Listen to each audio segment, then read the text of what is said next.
म्हणून माणसाने बिंबीच्या देठापासून त्या हरीचं स्मरण करा. हरी नारायणम दुरित निवारणम परमानंदम सदा शिवशंकरम. गणपतीरायाचं उदाहरण आहे तुमच्या पुढे, ज्वलंत उदाहरण आहे. तुमच्या समोर गणपतीराय बसलेले आहेत. भाग्यवान आहे तुमचं गाव. गिरजा नदीच्या पात्रात म्हणजे आईच्या मांडीवर बसलेला गणपती. गिरजा म्हणजे आई, गणपतीराय तिचा मुलगा. भगवान उमा महेश्वराचं मंदिर आहे साकार आहे. समोर एक दाम्पत्य तुमच्या पुढे समोर आहे. असा सुंदर सोहळा तुम्हाला कुठं बघायला मिळेल? तुमच्या भाग्याला पारावार नाही. आणि आपण गणपतीरायाची भाव आपल्याला बघायचं, त्याचे जीवन चरित्र बघायचं आहे. गणपतीराय आणि कार्तिक स्वामी हे सख्खे दोघं भाऊ. आणि आपत्ती आणि भगवान शंकराच्या उदरी आलेली दोन देवलं. गणपतीराया आणि कार्तिक स्वामी दोन्ही आपली मुलं असल्यामुळे आणि सहजच माणसं उपवर झाले, घरात मुली किंवा मुलं उपवर झाले तर आई वडिलांचं कर्तव्य मुलाचं लग्न करावं. सहज कर्तव्य का जेणेकरून का सुखाला आपण पात्र हो. योग्य वयात मुलं आणि मुली जर आल्यात तर त्यांचं योग्य वेळी लग्न करणं बापाचं कर्तव्य. नान्यता नाही तर मग ते आपले आपले पती पाहून घेतात आणि पोरं बायका पाहून घेतात. आपल्याला काही पाहायचं काम नाही बाप लोकांना. बोल हरे बोल हरे हरे हरे बोल हरे हरे बोल केशव माधव गोविंद बोल हरे बोल हरे हरे हरे बोल हरे हरे बोल केशव माधव गोविंद बोल. हे बोल हरे बोल हरे हरे हरे बोल हरे हरे बोल केशव माधव गोविंद बोल हरे बोल हरे हरे हरे बोल हरे हरे बोल केशव माधव गोविंद बोल. गणपतीराया आणि यांचं जर महत्व सांगायचं ठरलं, उदार अंतकरणाचे गणपतीराय. लंबोदर पीतांबर फणीवर वंदना सरळ सोंडवाय वक्र दीनयन. व्यास महर्षीनं ज्यावेळेस महाभारत लिहायचं ठरलं का जगाचा नियंता जो परमात्मा आहे त्या परमात्माचं वर्णन करावं जगाच्या कल्याणासाठी. व्यास महर्षी जर जन्माला आले नसते तर तुमचं आमचं कल्याण कधीच झालं नसतं. कारण व्यासांच्या हृदयामध्ये श्लोकाची मांडणी चालू आहे, परंतु लिखाण करायला कोण नाही. म्हणून सहजच आठवण आली, व्यासाने गणपतीरायाचं स्मरण केलं. गणपती त्या ठिकाणी हजर झाले का व्यासा मला कशासाठी बोलवलं, माझी आठवण कशासाठी झाली. गणपतीराय तिथं प्रगट झाले. सांगितलं का बाबा रे मला महाभारत लिहायचं आहे. आणि ते कागदावर लिहून ठेवलं तर जगाचं कल्याण होईल. आणि महाभारतामध्ये गीतेची निर्मिती, गीतेवर ज्ञानेश्वराने टीका केली. आणि म्हणून ती गीता आज महाराष्ट्रामध्ये ज्ञानेश्वर माऊलीने तिचा प्रचार केलेला आहे की तुमच्या संसारामध्ये गीता आणि भागवत असे दोन ग्रंथ आहे की त्याच्यावर तुम्ही जीवन जगू शकता. पण आपण त्या महाभारताकडे कधी बघू का? त्या गीतेकडे आपण कधी बघू का? गीतेचं पारायण करून आपल्याला ज्ञान होईल का? भागवताचं पारायण करून ज्ञान होईल का? भागवताची गीतेची उणीव भागवताने भरून काढली, भागवताची उणीव गीतेने भरून काढली असं हे शास्त्र आहे. संसारात माणसाने जर जगायचं असेल तर गीता भागवत करी ती श्रवण अखंड चिंतन विठोबाची. संसार ज्याला करायचा असेल त्याने गीताने भागवत बघावं. पण त्याला एक पथ्य मात्र, देव भावाचा नाही कुणाच्या बापाचा. देव पथ्य एक अशी आहे, गीता भागवत वाचणाराने किंवा गाणाराने तो माळकरी असावा, मांस भक्षण करणारा नसावा, दारू पिणारा नसावा, व्यसनाच्या अधीन तो माणूस नसावा आणि नित्य भगवत स्मरणामध्ये तो असावा. निरपेक्षम मुनिम शांतम निर्वैर समदर्शना हे पंचलक्षण आले हाता तो अधिकारी होय भागवता. 1980 साली आपल्याच बोरगाव मध्ये दादा पालोदकरला पूजेसाठी आणलं होतं उमामहेश्वर महादेवाच्या. त्या माणसाला फक्त माझी भाषा समजली होती. बिचारे आज ते आपल्यातून निघून गेले. मोठी माणसं मोठी विचारायची असतात. निवडणुकीमध्ये ज्यावेळेस उभं राहायचं तर गणेश शेट्टनं सांगितलं दादा उभे राहिले आणि माझ्याजवळ उंबराखाली बसवलं. त्यांना हा श्लोक सांगितला होता, निरपेक्ष मुनिम शांतम निर्वैर समदर्शना हे पंचलक्षण आले हाता तो होय अधिकारी भागवता. गणेश शेट्ट चालूच होतो टुम, दादा निवडून आले, ते निवडून आले पाहिजे, दादा निवडून आले पाहिजे. अरे म्हणे बाबा काय सांगतो तू, याच्यावर लक्ष ठेव. विचार करा, मोठी माणसं किती विचार करतात. त्यांना ते कळालं त्याचा अर्थ का आपण संन्याशापायी आलो, आपल्याला काय मिळणार इथं. इथं आशेचा किरण लागू शकत नाही. संन्याशाच्या अंगाला राग, आपल्या संसाराला राग. इथं येऊन आपल्या निवडणुकीचं काही मिळणार नाही. निरपेक्ष मुनिम शांतम निर्वैर समदर्शना हे 5 लक्षणं ज्याच्या हातात आहे तो भागवत अधिकारी. माणसाने ज्याची अशा निशेष जाय सुरवर बनती त्याचे पाय. तुम्ही म्हणाल मग तुमच्याजवळ आम्ही जर आलो तर आमचा काही फायदा नाही. तुमच्यापायी येऊन फायदा तरी काय.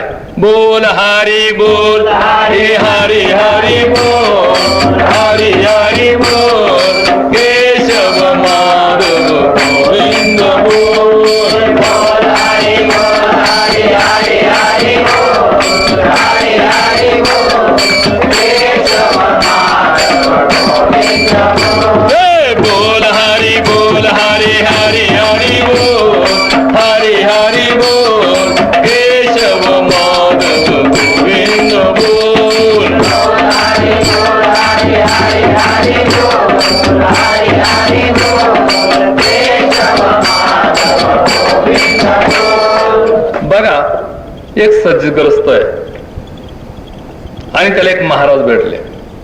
आपल्याच भागातले पंचक्रोशीतलाच आहे, सदग्रस्त. त्याला एक महाराज भेटले. त्यांनी माझा वर्णन त्याच्याकडे केलं. त्यांनी सांगितलं तुझ्या गुरुकडे काय भेटणार तुला, तू माझ्याकडे ये, तुला कुठली सिद्धी पाहिजे ती मी देतो. म्हणे आम्ही विधी म्हणत असतो. म्हणे विधी कशी असते. त्याने ती विधी पाहिली आणि मग तुला याच्यात काय मिळणार. अरे निष्फळाचे लक्षण आहे, त्याची तुला काही प्राप्ती नाही. मग सकाम कर्म या संसारामध्ये लोकांना या जीवनात जगायचं तर या जगामध्ये आताच फळ मिळणार पाहिजे. म्हणे मग तुम्ही काय करा, त्या भावाला सोडून दे आणि माझं तू धर्म स्वीकार. मग त्यानं त्याची सिद्धी कशी प्राप्त व्हायची, आकाशात निशाचराची कसं बोलायचं, कसं काय करायचं ते शिकवायला गेलं ते झालं बावळट. आता बाबाला सोड, तिकडं बावळट झालं. माझ्याकडे यायला नाक नाही, तिकडं जायला नाक नाही. ते म्हणते पागल सरक घराच्या बाहेर. ते बाबा घरात येऊन या ना, माझ्या बाई पाडळे यायला नाक नाही. तर तुम्ही सांगाल का कमीत कमी सद्गुरू जनार्दन स्वामींना नित्यनेमी काढली याच्यापासून रिॲक्शन येणार नाही. लक्षात ठेवा, जनार्दन स्वामीचा परमार्थ असा आहे का माणसाचं नाही चांगलं झालं तर कमीत कमी वाईट तरी होणार नाही, असं त्यांचं ब्रीद आहे. आजपर्यंत या गावामध्ये या भागामध्ये 20 वर्षापासून असो तर आपल्या हाताने कोण पागल झालं विचार करा. नित्यनेमी घेऊन आजपर्यंत रेकॉर्ड आहे.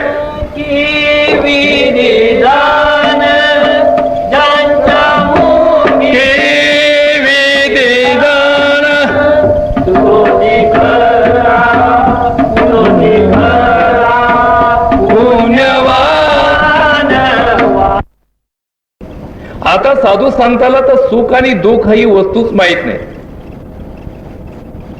सुख कशाला म्हणावं आणि दुःख कशाला म्हणावं शास्त्रात तर त्याची व्याख्याच नाही, दुःखाची आणि सुखाची. जर यादी केली आपण सुख दुःखाची, परमात्माकडे जर आपण वचन दिलं,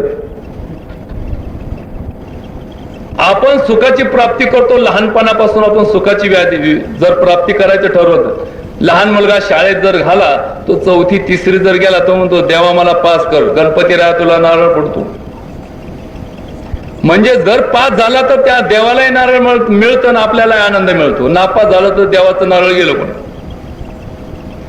दुसरी गोष्ट, पास होत होत जर गेला तर पुढे आपलं लग्न झालं पाहिजे योग्य वेळेला, त्याच्यासाठी देवाकडे जातो. मुलं बाळ झाले पाहिजे, त्याच्यासाठी देवाकडे जातो. आणि पुढे आपल्यावर कोर्ट कचेऱ्या चालल्या, त्याच्यात आपल्याकडून निकाल लागला, त्याच्यासाठी देवाकडे जातो. पण देव बी पाहतो का हा बदमाशी, याला संकट आले तर हा आपल्याकडे येतो, नाही तर कुठे लांब पळतो. नापास झालं तर मला नारळ सुद्धा जर त्या मुलाकडून मिळत नाही, ह्या बदमाशाची जर कामं झाली तर मला फुकट बी मानणार नाही. म्हणून हे उजवा आणि डावं हे कार्य चालत असतं. याच्यासाठी तुम्हाला ईश्वरावर भाव याच्यासाठी ठेवायचा का संसार आणि सुख आणि दुःखाचे हुंदके माणसाला घ्यावा लागतात. याच्याकडे न पाहता ज्याप्रमाणे हत्ती चलताय कुत्ता भुकताय भुकणे दो. कुत्र भुकतं म्हणून हत्तीनं आपलं चालणं कधी बंद केलेलं नाही, तशी काळाची घटना आपल्या पाठीमागं चालत असते सुखाने दुःखाची. कधी पीक येतं, कधी जातं, कधी नफा होतो, कधी तोटा होतो. आणि ते सृष्टीचं चक्र म्हणून माणसाचं कधी थांबणार नाही. म्हणून करता ईश्वरावर तुम्ही असा श्रद्धा ठेवा. हरी नारायणम दुरित निवारणम परमानंदम सदाशिवशंकरम भक्त्याजनम प्रियकनत्वा नारायणं दशम. बोल हरी बोल हरी हरी हरी बोल हरी हरी बोल केशव माधव गोविंद बोल. बोल हरी बोल हरी हरी हरी बोल हरी हरी बोल केशव माधव गोविंद बोल. बोल हरी बोल हरी हरी हरी बोल हरी हरी बोल केशव माधव गोविंद बोल. बोल हरी बोल हरी हरी हरी बोल हरी हरी बोल केशव माधव गोविंद बोल.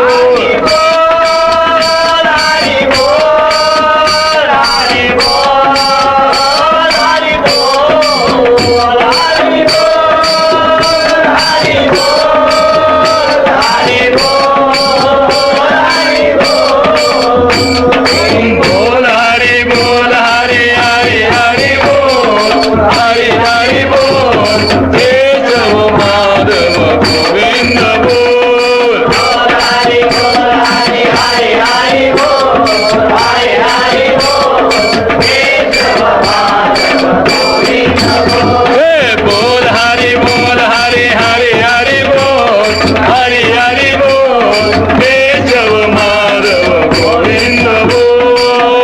हरी बोल हरी हरी हरी बोल हरी हरी बोल केशव माधव गोविंद बोल. म्हणून माणसाने बिंबीच्या देठापासून त्या हरीचं स्मरण करा. हरी नारायणम दुरित निवारणम परमानंदम सदाशिवशंकरम.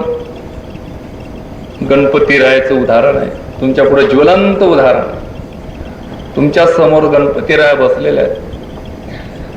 भाग्यवान आहे तुमचं गाव. गिरजा नदीच्या पात्रात म्हणजे आईच्या मांडीवर बसलेला गणपती. गिरजा म्हणजे आई, गणपतीराय तिचा मुलगा. भगवान उमा महेश्वराचं मंदिर आहे साकार आहे. समोर एक दाम्पत्य तुमच्या पुढे समोर आहे. असा सुंदर सोहळा तुम्हाला कुठं बघायला मिळेल? तुमच्या भाग्याला पारावार नाही. आणि आपण गणपतीरायाची भाव आपल्याला बघायचं, त्याचे जीवन चरित्र बघायचं आहे. गणपतीराय आणि कार्तिक स्वामी हे सख्खे दोघं भाऊ. आणि आपत्ती आणि भगवान शंकराच्या उदरी आलेली दोन देवलं. गणपतीराया आणि कार्तिक स्वामी दोन्ही आपली मुलं असल्यामुळे आणि सहजच माणसं उपवर झाले, घरात मुली किंवा मुलं उपवर झाले तर आई वडिलांचं कर्तव्य मुलाचं लग्न करावं. सहज कर्तव्य. का जेणेकरून का सुखाला आपण पात्र हो. योग्य वयात मुलं आणि मुली जर आल्यात तर त्यांचं योग्य वेळी लग्न करणं बापाचं कर्तव्य आहे. नान्यता नाही तर मग ते आपले आपले पती पाहून घेतात आणि पोरं बायका पाहून घेतात. आपल्याला काही पाहायचं काम नाही बाप लोकांना. बोल हरे बोल हरे हरे हरे बोल हरे हरे बोल केशव माधव गोविंद बोल हरे बोल हरे हरे हरे बोल हरे हरे बोल केशव माधव गोविंद बोल हे बोल हरे हरे हरे बोल हरे हरे बोल केशव माधव गोविंद बोल हरे हरे हरे बोल हरे हरे बोल केशव माधव गोविंद बोल. गणपती राया आणि यांचं जर महत्व सांगायचं ठरलं, उदार अंतकरणाचे गणपती राया, लंबोदर पीतांबर फणीवर वंदना सरळ सोंडवाय वक्र तीने.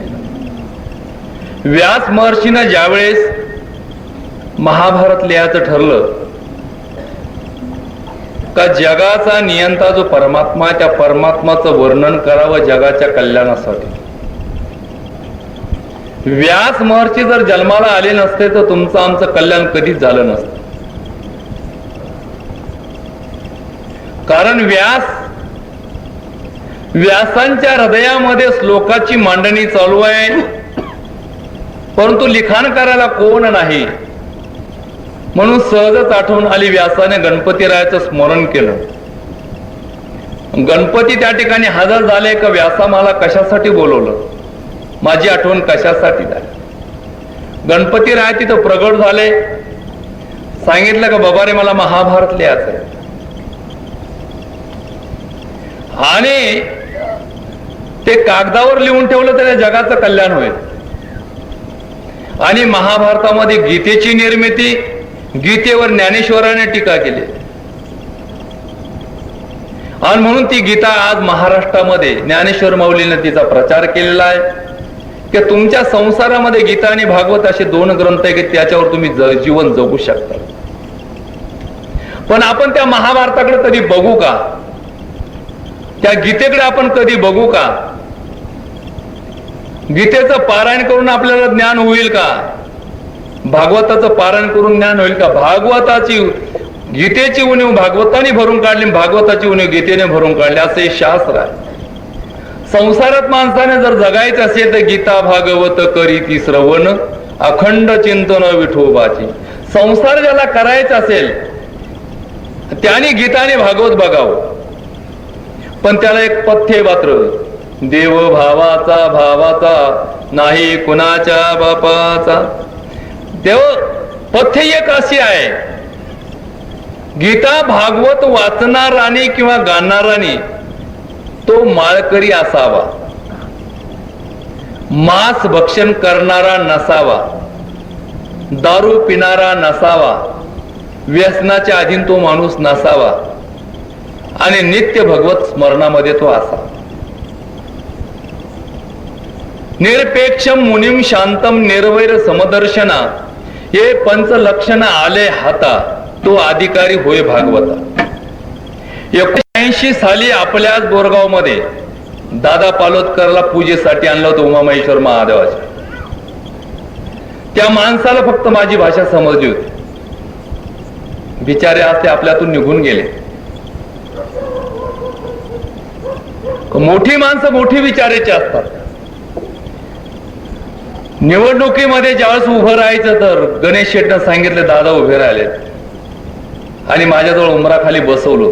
त्यांना हा श्लोक सांगितला होता, निरपेक्ष मुनिम शांतम निर्वैर समदर्शना हे पंचलक्षणे आले हाता तो होय अधिकारी भागवता. गणेश शेट्ट चालूच होतं टुम, दादा निवडून आले, ते निवडून आले पाहिजे, दादा निवडून आले पाहिजे.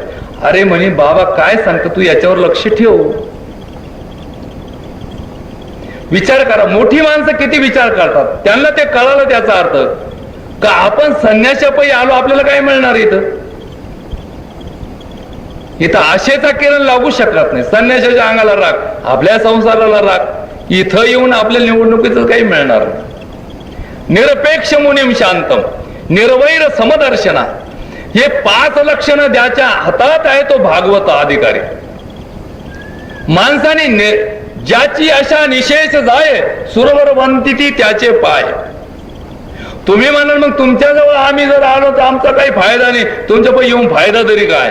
बोल हरी बोल हरी हरी हरी बोल हरी हरी बोल केशव माधव गोविंद बोल हरी बोल हरी हरी हरी बोल हरी हरी बोल केशव माधव गोविंद बोल हरी बोल हरी हरी हरी बोल हरी हरी बोल केशव माधव गोविंद बोल हरी बोल हरी हरी हरी बोल हरी हरी बोल केशव माधव गोविंद बोल. बघा एक सज्जग्रस्त आहे आणि त्याला एक महाराज भेटले. आपल्याच भागातले पंचक्रोशीतलाच आहे सदग्रस्त. त्याला एक महाराज भेटले. त्यांनी माझा वर्णन त्याच्याकडे केलं. त्यांनी सांगितलं तुझ्या गुरुकडे काय भेटणार तुला, तू माझ्याकडे ये, तुला कुठली सिद्धी पाहिजे ती मी देतो. म्हणे आम्ही विधी म्हणत असतो. म्हणे विधी कशी असते. त्याने ती विधी पाहिली आणि मग तुला याच्यात काय मिळणार आहे. अरे निष्फळाचे लक्षण आहे त्याचे तुला काही प्राप्ती नाही. मग सकाम कर्म या संसारामध्ये लोकांना या जीवनात जगायचं तर ह्या जगामध्ये आताच फळ मिळणार पाहिजे. म्हणे मग तुम्ही काय करा त्या बोवाला सोडून दे आणि माझं तू धर्म स्वीकार. मग त्यानं त्याची सिद्धी कशी प्राप्त व्हायची, आकाशात निशाचराची कसं बोलायचं, कसं काय करायचं ते शिकवायला गेलं ते झालं बावळट. आता बाबाला सोड तिकडं बावळट झालं. माझ्याकडे यायला नाकणे तिकडं जायला नाकणे. ते म्हणते पागल सरक घराच्या बाहेर. ते बाबा घरात येऊन या ना माझ्या बाई पाडळे यायला नाकणे. तर तुम्ही सांगाल का कमीत कमी सद्गुरू जनार्दन स्वामींना नित्य नेहमी काढली याच्यापासून रिॲक्शन येणार. लक्षात ठेवा.